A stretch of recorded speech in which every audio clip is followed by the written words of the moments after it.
Welcome back to the Basic Beginners FreeCAD course. In our previous lesson, we introduced primitives and explained how they can help us simplify and speed up our workflows. We experimented with a simple model using the sphere primitive to understand how to apply them to our modeling. Now it's time to put into practice what we've learned with a more complex model, a lighthousing, which we mentioned in previous tutorials. Through this exercise, we'll learn more about using a primitive, this time an ellipsoid. Let's start the modeling process in the Part Design workbench. If you like what you see and you want to donate to the channel, then you can do so via Ko-Fi or Ko-Fi at ko-fi.com/MANG0 or via PayPal at paypal.com/paypalme/DarrenBEstone.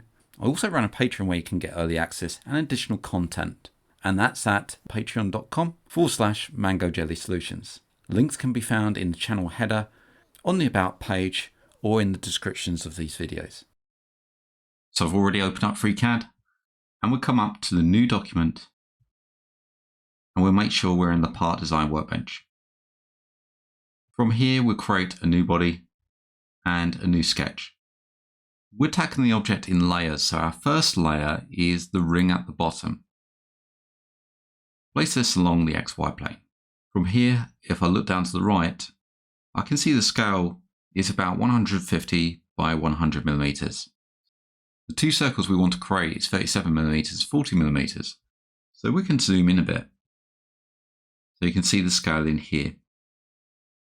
So I'm going to create two circles now using the circle. If I look down to the constraints, if I drop this down, we've got the auto constraints and the auto remove redundant constraints. Let's just click off. And I'm going to hover over the center point to get the coincident constraint, click once, and bring out the circle to around about here. Let's create another one using the center point, click once, and we can see that constraint is increasing as we come out. I'm just going to drop this one here. So I've got the two circles. What we'll do is right click to cancel the tool. We could have typed in the constraints, but that's used the dimensioning tool. And set the inner dimension.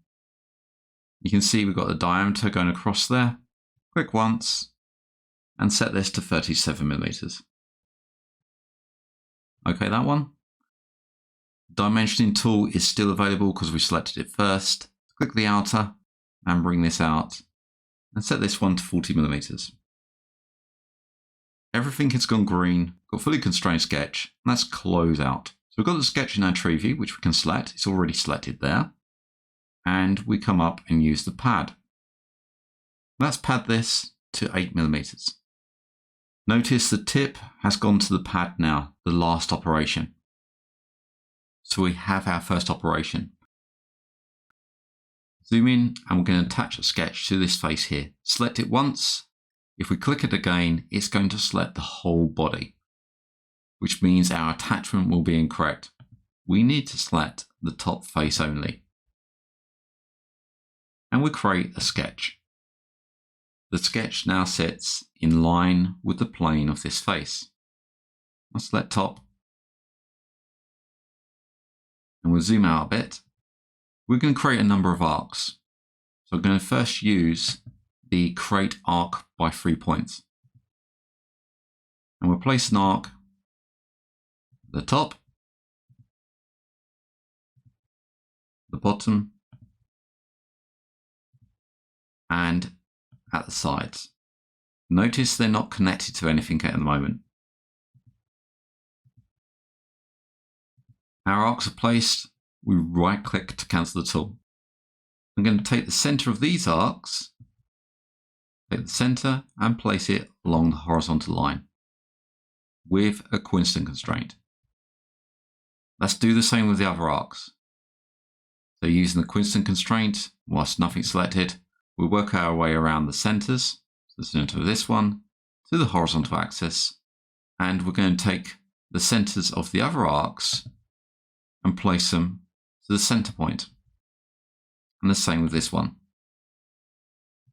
The two top arcs are coincident to the center, and the side arcs are coincident to the horizontal. Let's right click to cancel the tool and bring these arcs in. Next, I'm going to use the point and place that along the horizontal axis, like so, and the same on this side. So that's coincident to that horizontal axis. If you don't see the coincident constraint come up, that is because if we drop this down, the auto constraints may be unchecked. Make sure these are checked before you start. Let's right click to cancel. The next thing I'm going to do is take this arc and this point and make those coincident, and we'll do the same with the other side. Now I should have kept the tool active, and then I wouldn't have to select the point and then the arc and come up. As you can see, there's two ways of doing this. We can select the tool first and work our way around, or we can select the geometry and then use the tool. I'm going to set some length between these 2 points using the dimension constraint. We'll drop this in and set this to 70 millimeters. Right click to cancel, and we'll place this up here. Let's select the 2 points again and the center point, and we'll use the symmetry constraint, making those symmetrical to the center point. Let's decrease the size of these arcs so they're out of the way. I'm now going to add some lines. Using the line, hover over the endpoint of the side arc, and then hover over the endpoint of the top arc and add that line. And the same on the other sides. And working our way around, connecting coincident to the endpoints as we move around the object.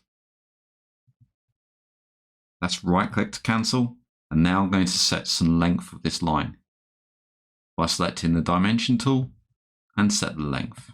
We could have added it when we added the line, but it's easy to add after. Drop the dimension and set this to 20 millimeters. I'm going to right click to cancel. Now I'm going to use the equality constraint and work my way around the lines, first by selecting the 20 millimeters and then selecting the other side, doing the same for the bottoms, selecting one, and then the other side, and then select this one here and select the length. So all these are equal now. They're all 20 millimeters. Let's just bring down this constraint. I want to keep these points in line, these two here. We'll use the horizontal and vertical constraint. Click that, and we'll work our way around this point and then this point, and the same on the other side. This one and then this one. Let's right click to cancel the tool, and we'll set the arcs. So the left arc and the right arc, we'll make those two equal, and we'll do the same with the top arc. So this arc and this one, we'll also make that equal as well. If I pull one of the sides, we can see we still need some constraints. I'm going to keep this arc tangent with this line. So let's make sure nothing's selected. Nothing's added to the Hungary selection. We use the tangency. Work from the left. Take this line and this arc. We'll get a pop-up. We can hit OK. If I right click to cancel the tool, we can see we still need tangency on the other side here. But notice, as we move this down, this one is tangent to this arc.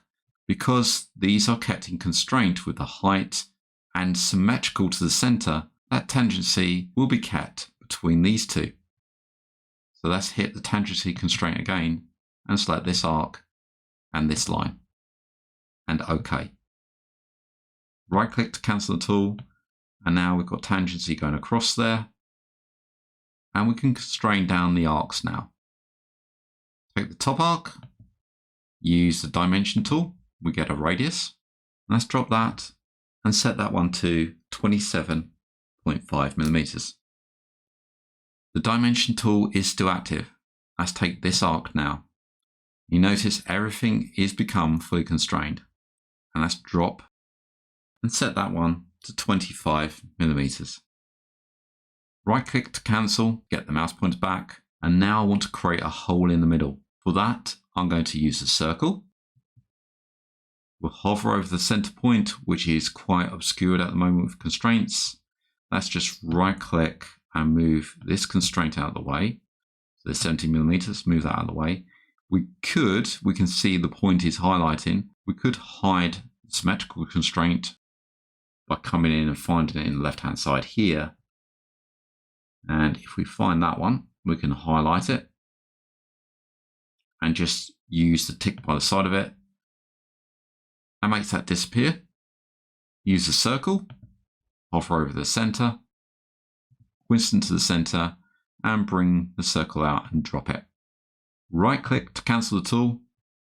What we want to do is make the new circle equal to the inner circle of the pad. So let's use the import geometry tool, create external geometry, and hover over the inner edge of this circle. You see it highlighted there, and click once. We now have a dotted purple line on the inside of that circle. Let's right click to cancel. Let's use the equal constraint. Got the tool active, take the circle, and then hover over the inner circle and click once. We've now got the inner circle, the void that's going to be removed. Right click to cancel, and we'll add some holes here now. Again, using the circle, hover over the horizontal axis, coincident to that, and place a circle in here. Let's just type in 4 millimeters before we click the mouse button and hit enter. Let's add another circle on the other side and just drop that in. Right click to cancel, and we'll take both the circles using the equality to make those equal. Let's move the constraint out of the way. And I want to take the center points of the circle, select those, and the center of our sketch. So I've selected the center points of the circle first and the center point of the object that I want to make it symmetrical to, and use the symmetry constraint. These can be moved across the horizontal axis now, and it's kept symmetrical to that point. We've got 1 degree of freedom. So let's take the point of this circle and the point that's on the horizontal line and place a dimension in here. And we'll set this dimension to 5 millimeters and hit enter. We can right click to cancel the tool, and we've got our fully constrained sketch, which I can close out of. And that's center our object. Our sketch is already selected. If not, select it from the tree view and hit the pad. And we'll pad this by 2 millimeters and hit enter. We now created the flange ready for the next operation. We're now going to add some detailing around this hole in the form of a pad. Select the top face and then create a new sketch, and this will be flat face to the top face. For this, we're going to import some geometry. Using the external geometry tool, we'll select that and then hover over the edge and bring this arc in. Right click to cancel the tool. Using the arc, create arc by 3 points. And I'm going to connect the arc up to this point coincident. Click once, and the same for the bottom as well, this bottom point. Click once.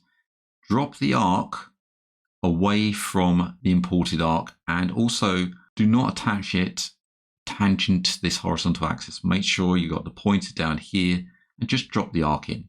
Right click to cancel the tool and move the center point nearer. If you look to the right, we have the center point of the imported arc here, which we're going to use next. Click on the line tool.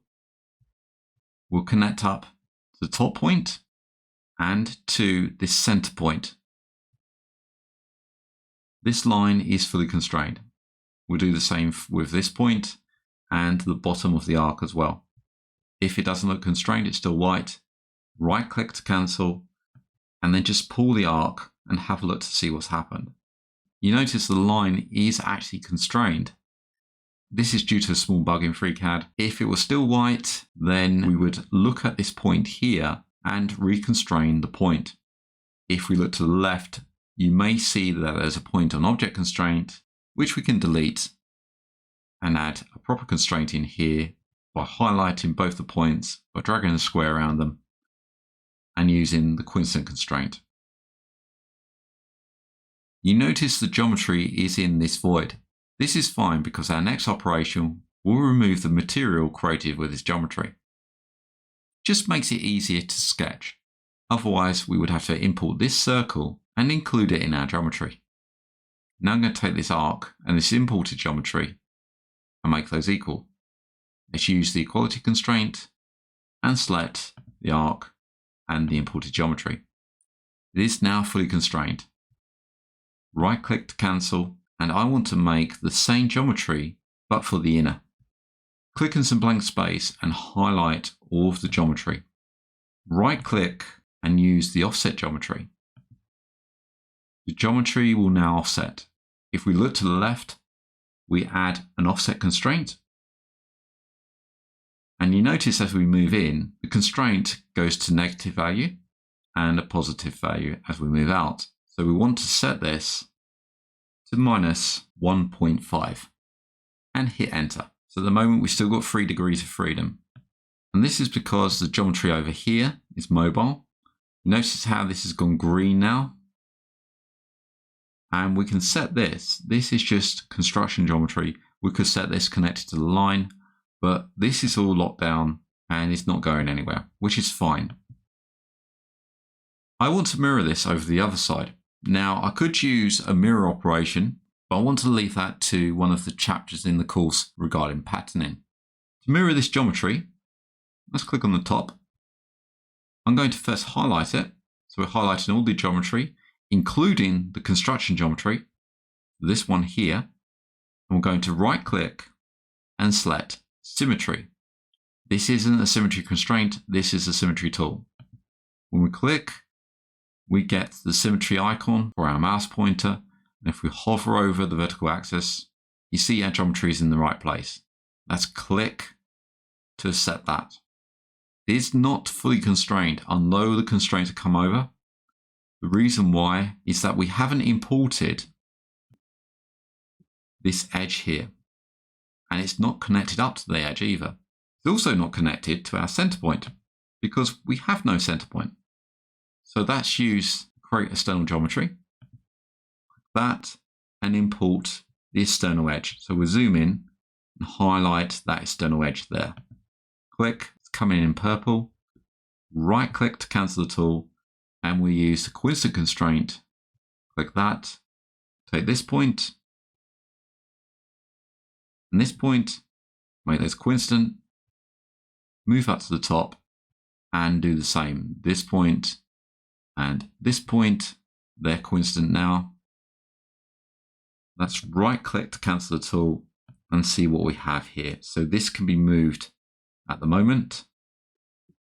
And you can see we've got this point here, which is the point of our arc. And we've got the imported point here. So this one doesn't move. This is in purple. So let's take this point and the imported point and make those coincident. The outer is all constrained, and now we've got to take the inner arc and the external arc, and if we can't select those, it's best to just come up and use the equality, the equal constraint, and select the arc and this one to make those equal. We're fully constrained now. Let's close. The sketch is selected, and we use the pad. And we'll pad that by 2 millimeters and hit enter. We've now got our shape with these overhangs, which will be removed with our next operation. This is where we start adding our primitives. We don't have to worry about selecting anything. First one we're going to add, if we drop down the primitives, is the additive ellipsoid. This is also available from Part Design, create an additive primitive, and the additive ellipsoid. When we click that, it's going to ask us for an attachment. We see the planes appear, but we're not going to attach it to a plane. We're going to attach it in line with this face. There's many ways of doing this, but we're going to select these edges here. First of all, look to the left. We see the attachment, it's saying selecting. So we know it's in selection mode. Click that, it's saying reference 1. If you see reference 1, just select the button and we're going to select the arc on the left hand side. Notice the ellipsoid has moved up and now we come over to reference 2. Click that, so it's saying selecting, and use the arc on the right hand side. You see an error has appeared down the bottom, and that's just because we need to select the one that's in bold, which is recommending, and that's all centered now. So it's in line with these arcs. If I look to the front, you can see it there. We've now got to set the radius. So the radius 1, 2, and 3. The top radius will set its height. Let's come in here and set this to 8 millimeters and click into radius 2.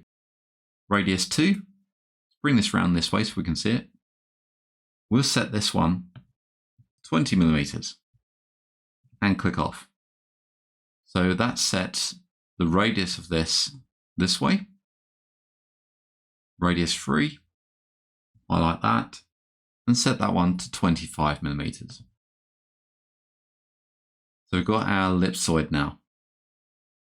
But the trouble is, it's a full ellipsoid. We want a dome. So we need to half this through the center. And this is where our U and V parameters come in handy. If I come in, I've got the V parameter, and depending on the attachment, you may have to play with these. For instance, if I set this one, say 180, and click off, see it's halved, but in the wrong direction. Let's set that one back to 360. The one we want is the V parameter, and we'll set that one to 0 and click off. That's halved that dome now, but it's floating in line with these arcs. So you can see that's going through the center there. We need to offset this slightly to sit onto this face. Let's look to the front and move down our panels. We see the attachment offset.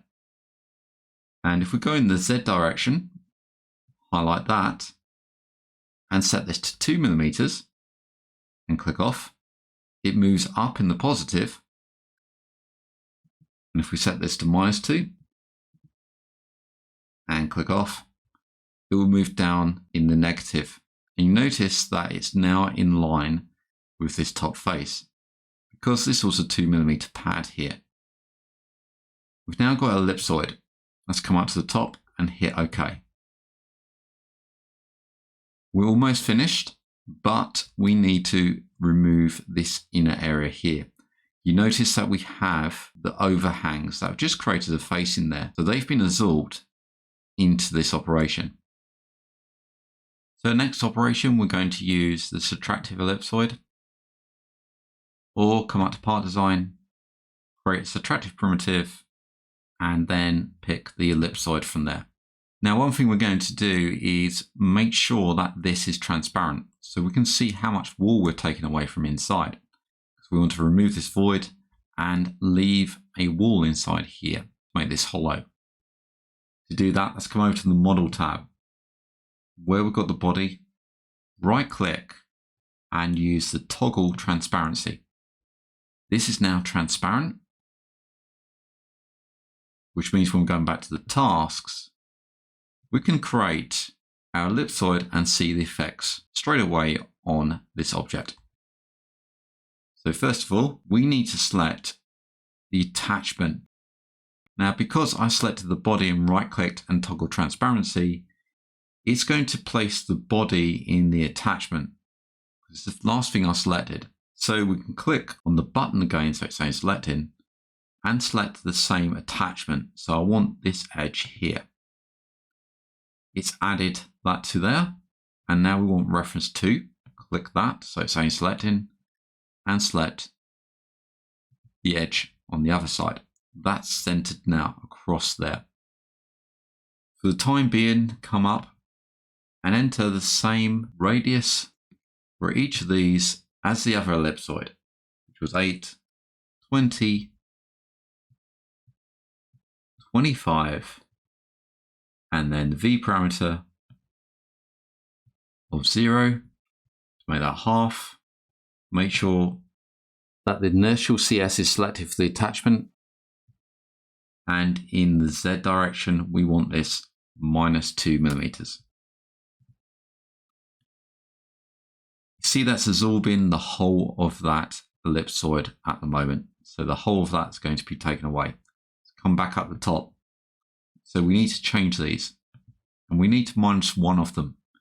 Now we can do maths inside these fields. So we can actually add -1 to the end of the 8 millimeters.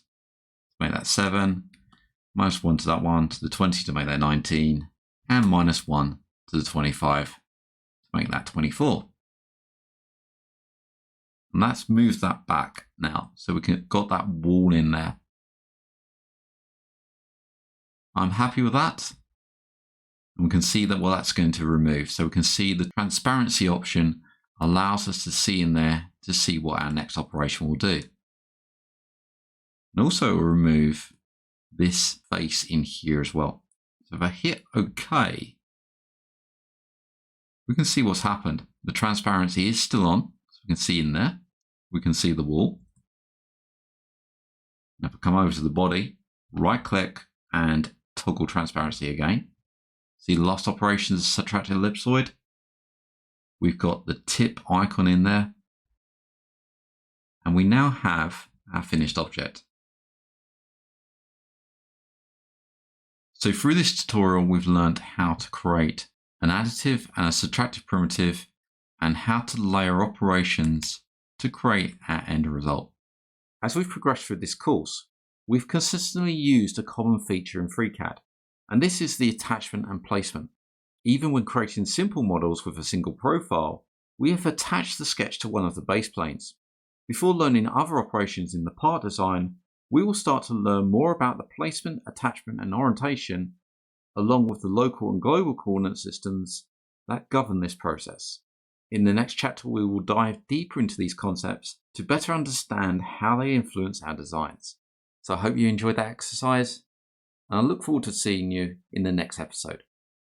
If you like what you see and you want to donate to the channel, then you can do so via Ko-Fi or Ko-Fi at ko-fi.com/MANG0, or via PayPal at paypal.com/paypalme/DarrenBEstone. I also run a Patreon where you can get early access and additional content, and that's at patreon.com/MangoJellySolutions. Links can be found in the channel header, on the About page, or in the descriptions of these videos. I thank everybody that's donated so far. It really helps to keep the lights on so I can produce more content and also expand the channel. Thank you for liking, commenting and subscribing to these videos, and I hope to see you again in the next one.